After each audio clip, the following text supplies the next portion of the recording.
Shalom, good evening. This is TV7 Israel News broadcast to you from Jerusalem, and in today's top stories. Israeli Prime Minister Benjamin Netanyahu reiterates that Jerusalem cannot afford to leave Hamas in any functioning capacity in the Gaza Strip. The United States rejects the United Nations Human Rights Council's unsubstantiated claims that Israel is somehow deliberately using hunger as a method of war. Qatar acknowledges that talks to try and reach a hostage release deal are still ongoing. Israel cannot leave the Islamist Hamas even partially alive, and despite politically motivated efforts by international actors to try and avert expanding the ground offensive of the IDF into Rafah, the internationally designated terror group Hamas cannot be eradicated absent a ground incursion. Speaking at the start of a parliamentary Foreign Affairs and Defense Committee session, Prime Minister Benjamin Netanyahu reiterated Jerusalem's unyielding resolve to achieve victory. אנחנו במערכה כפולה, מערכה צבאית ומערכה מדינית. כמובן שתיהן קשורות זו בזו. המאבק המדיני נותן לנו את המרחב והזמן וגם המשאבים כדי להגיע למיצוי תוצאות המלחמה. אנחנו כבר נלחמים למעלה מ5 חודשים. זה זמן שיא בתולדות מלחמות ישראל, חוץ ממלחמת העצמאות. ואנחנו כמובן נתונים ללחץ הולך וגובר בינלאומי, שאנחנו עוטפים אותו, על מנת להשלים את מטרות המלחמה. מטרות המלחמה, אני מזכיר בקיצור נמרץ, זה בעצם הריסת או חיסול היכולות הצבאיות והממשליות של החמאס, שחרור כל חטופינו, וכמובן להבטיח שעזה לא תהווה איום יותר לישראל.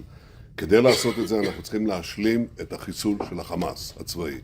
אין לזה תחליף, אי אפשר ללכת מסביב לזה, אי אפשר להגיד נשמיד 80% מהחמאס, נשאיר 20%, כי ה-20% האלה יתארגנו בחזרה, יכבשו בחזרה את הרצועה וכמובן יהוו איום מחודש על ישראל, וכמובן זה יהיה גם ניצחון לציר הרחב יותר שמאיים עלינו הציר האיראני. ולכן אנחנו נחושים להשלים את החיסול של החמאס, זה מחייב את חיסול הגדודים הנותרים ברפיח, כמובן גדוד וחצי במחנות המרכז. אנחנו נחושים לעשות את הדבר הזה. The Israeli premier went on to stress that while an Israeli delegation will travel to Washington to debate with their American counterparts on the path forward, Jerusalem remains determined to eliminate the remaining Hamas battalions in the southern Gazan border town of Rafah. יש לנו ויכוח שאני שם אותו על השולחן וכולם יודעים אותו. גם ג'ייק סלוון, היועץ לביטחון לאומי של ארצות הברית, אמר אותו אתמול. יש לנו ויכוח עם האמריקנים לגבי הצורך להיכנס לרפיח. לא לגבי הצורך לחסל את החמאס, הצורך להיכנס לרפיח. אנחנו לא רואים דרך לחסל את החמאס מבחינה צבאית, בלי להשמיד את הגדודים הנותרים הללו. אנחנו נחושים לעשות את זה.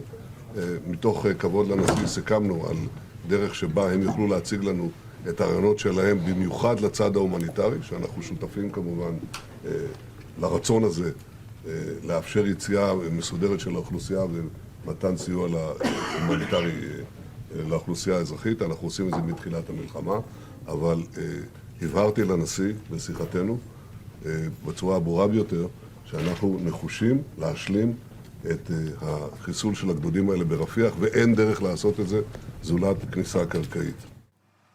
It is important to highlight that while the United States does not have an alternative plan to the military solution vis-a-vis the Islamist Hamas in the town of Rafah, U.S. Deputy State Department spokesman Vedant Patel illustrated the eagerness in which the Biden administration seeks to avoid an IDF ground offensive. It should come as no surprise that when it comes to this, we are just squarely in a different place and have a different viewpoint than our Israeli partners. You saw National Security Advisor Sullivan speak about this a little bit yesterday. But I will also note that in this very same call, President Biden and Prime Minister Netanyahu agreed to have their teams meet, for them to meet soon here in Washington to exchange views and discuss alternative approaches that would target the key elements of Hamas, help secure the Egypt-Gaza border, and do so without a major ground operation in Rafah. We continue to feel quite strongly that such an operation in Rafah, where there are more than 1 million people seeking refuge, a region that continues to be a key conduit for the entrance of humanitarian aid, that doing something like that without a credible and clear plan, something that without a plan that also doesn't address for the various humanitarian pieces, would be a disaster. And we hope that through this mechanism, our officials will be able to discuss some of these issues in greater detail and find a path forward. While seemingly eager to avert Israel's expanded military operation into the town of Rafah, the Biden administration has rejected unfounded claims that were voiced by the United Nations High Representatives for Human Rights, Volker Turk, who blatantly accused Israel, absent any factual basis, of using starvation as a method of war. Let me just say that is not something that we have observed or witnessed, but we continue to be deeply concerned about the report that's indicating that famine is imminent in Gaza. This report makes clear that the amount of aid reaching the people in Gaza is insufficient, and that more needs to be done. We need to redouble our efforts to ensure that aid can get to the places that it needs to go. Both, you heard me talk about this a little bit yesterday, via land routes, via airdrops, and this forthcoming maritime corridor as well. It is important to know that the referred to report by Patel, which was funded by EU, UK, US, and Canadian taxpayers, based its research, among other more reputable institutions, on extremely biased organizations such as UNRWA, which has employed Islamist terror operatives affiliated to Hamas and other internationally designated Palestinian terror organizations who had proactively participated in the atrocities committed on October 7th. Moreover, the Integrated Food Security Phase Classification, or IPC, was one of those organizations that convinced the Biden administration to initially remove the Iranian proxy Ansar Allah, which is dominated by the Houthi tribe, from the State Department's foreign terrorist organizations list due to claims of far-reaching consequences to food insecurity in Yemen.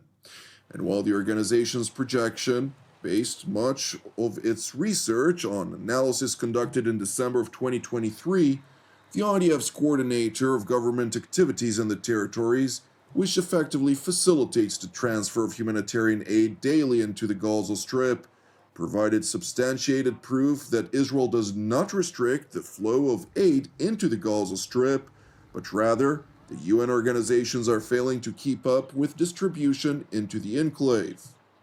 I'm saying that there are difficulties, but I'm saying that it is doable because every day they are distributing 170 trucks without violence, without getting looted, so it's doable. There are challenges, and the main challenge is that we are checking more than what they can collect and distribute. That's the gap. Every day, 250 trucks that came here in Camp Shalom is sent to the Palestinian side, and you saw it in your own eyes. And on the Palestinian side, 300 trucks are waiting to be collected and distributed. That's the main gap. Turning to Doha, where Qatar's foreign ministry spokesman, Majid al-Ansari, confirmed that while Mossad Director David Barnea had left the country, an Israeli delegation remained to persist with negotiations to try and find an outline for a possible hostage release deal. He has left Doha, according to the information I have, and the technical teams are still meeting here in Doha.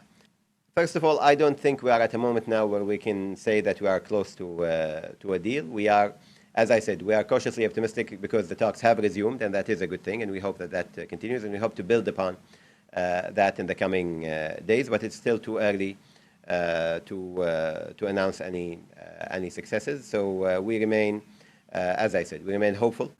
It is important to stress that while Qatar brokers negotiations between Israel and the Islamist Hamas under the umbrella of the United States, Doha continues to host the leadership of the Palestinian terrorist organization Hamas in its capital. In tandem, the Qataris are working tirelessly on a number of fronts to spout disinformation by blatantly demonizing Israel's military campaign in the Gaza Strip on the one hand, and on the other, the United States for supporting Israel, with the apparent intention of influencing U.S. public opinion via its outlet Al Jazeera to try and pressure the Biden administration to prevent Jerusalem from achieving its war objectives. Among others, Doha is trying to convince the West that a ground offensive into Rafah, which is necessary to deal Hamas a decisive blow, would entail inevitable atrocities. We have cautioned, and we will still caution, that any attack on Rafah will make the humanitarian situation considerably worse and will result in atrocities that have not been seen before in this terrible crisis, with the number of unbelievable atrocities that have taken place. Thank you for watching TV7 Israel News. It is important to highlight that TV7 Israel is a donation-based non-profit ministry with all of our productions available free of charge. Therefore, we would appreciate it if you'd consider making a donation. You can do so by visiting our website at www.tv7israelnews.com. Separately, I'd like to encourage you, pray for the peace of Jerusalem and salvation of Israel. I'm Jonathan Hessen, wishing you an Erev Mevorach. God willing, we'll see you during our upcoming TV7 Israel updates. Until then, Shalom from Jerusalem.